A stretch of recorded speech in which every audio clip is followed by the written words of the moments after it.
नमस्कार साथियों, आप सबका पुनः स्वागत है श्रद्धा एस्ट्रो ज्योतिष में। आज हम लोग कवर करने वाले हैं मिथुन लग्न के अगर 12वें या द्वादश भाव में सूर्य आ जाते हैं तो उसका क्या फल मिलेगा। इससे पहले हम लोगों ने 11 अलग अलग भावों में चर्चा की है। मेरा नाम है इंजीनियर सनत कुमार वाजपेयी। बीटेक किया है मैंने इलेक्ट्रॉनिक्स एंड कम्युनिकेशन में गवर्नमेंट कॉलेज सिरसा से। 15 सालों का साइंस एंड एस्ट्रोलॉजी का एक्सपीरियंस है जो आप लोगों के साथ मैं इस चैनल में शेयर कर रहा हूँ। तो बने रहिए हमारे साथ। शुरुआत करते हैं मिथुन लग्न के 12वां भाव। देखो, मिथुन लग्न के बारे में आप लोगों ने ऑलरेडी पढ़ा होगा। नेचर क्या होता है, जब तक आप लग्न की पर्सनालिटी नहीं जान लेंगे तो खाली ग्रह की पर्सनालिटी जानने से बात नहीं बनेगी। तो प्लीज आप लग्न की पर्सनालिटी जरूर जानें। मेष लग्न का नेचर क्या है, मिथुन। जब मैं कभी बात करता हूं लग्न तो आप याद रखिएगा, लग्न का जो स्वभाव होता है प्राय राशि का भी वही स्वभाव होता है। क्लियर होगा। जो हमारी वीडियो है अलग अलग 12 लग्नों वाली कि मेरा तो मेष राशि है, तो मेष राशि का भी स्वभाव वही होगा जो मेष लग्न का है। लेकिन किसी भी व्यक्ति के जीवन में दो अलग अलग राशि या दो अलग अलग लग्नों का प्रभाव होता है। जैसे मान लीजिए मेरी राशि कर्क है, क्लियर, और मेरा लग्न मेष है, तो मेष और कर्क दोनों का मिला जुला रूप अग्नि तत्व और जल तत्व प्रधान जीवन हो जाता है। एक से नहीं हम कभी भी आंक सकते हैं, लेकिन बाहरी संसार को ज्यादा पता लगता है मेरे कर्क स्वरूप का, माने राशि दुनिया ज्यादा जानती है। लग्न हमारा इंटरनल स्ट्रक्चर है, हमारा इंटरनल सोच है। अब हम कह रहे हैं कि भाई सूर्य 12वें भाव में बैठे हैं, और 12वां भाव किसका होता है? 12वां भाव होता है हमारे व्यय का, फॉरेन लैंड विदेश भूमि का, और मोक्ष रिसर्च का। मोक्ष किस प्रकार की, कोई कुंडलिनी शक्ति, मेडिटेशन का, इस प्रकार की चीजें भी हम यहाँ से देखते हैं। तो अगर हम यहाँ देखते हैं कि भाई सूर्य जो बैठे हैं वो किसके घर में बैठे हैं? सूर्य बैठे हैं अपने परम शत्रु शुक्र के यहाँ।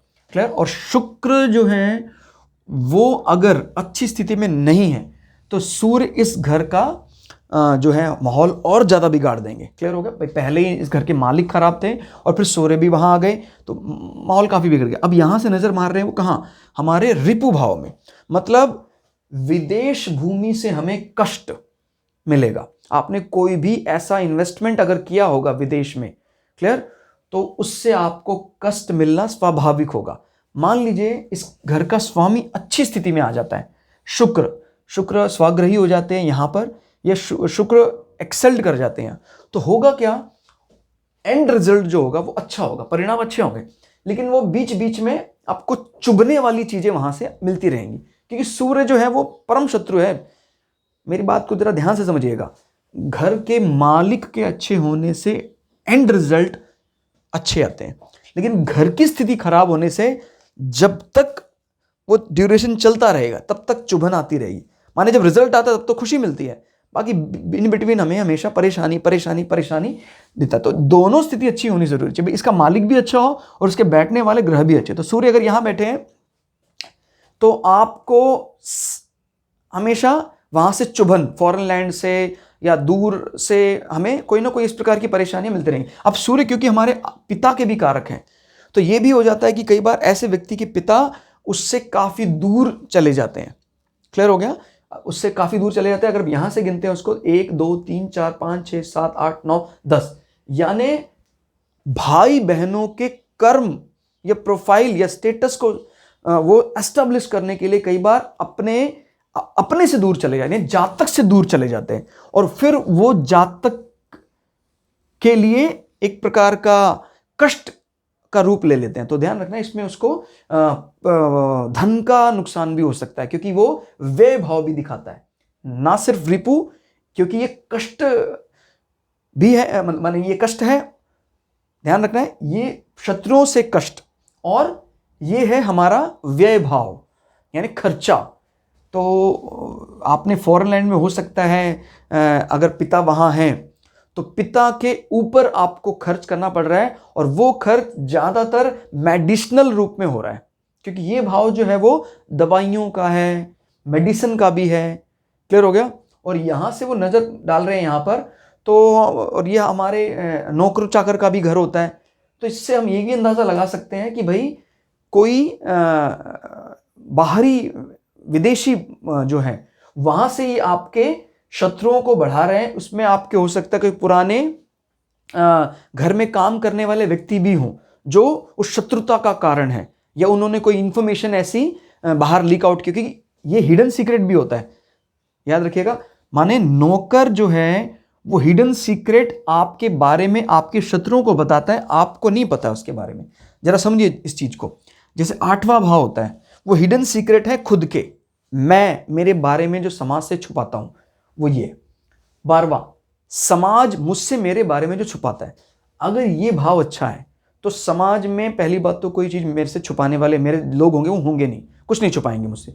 और अगर छुपाते भी है तो मुझे पता लग जाएगा कि ये भाव अच्छी स्थिति में है। अगर ये भाव खराब है तो समाज में मेरी मतलब बुराई करने वाले जबान से बहुत लोग बनना शुरू कर देते हैं। क्लियर हो गया? तो ये मेरे आप चाहे सीक्रेट कह लीजिए इस चीज को, वो गलत ढंग से दूसरों के सामने पेश करते हैं जो कष्ट का या शत्रुता बढ़ाने का कारण बन जाता है।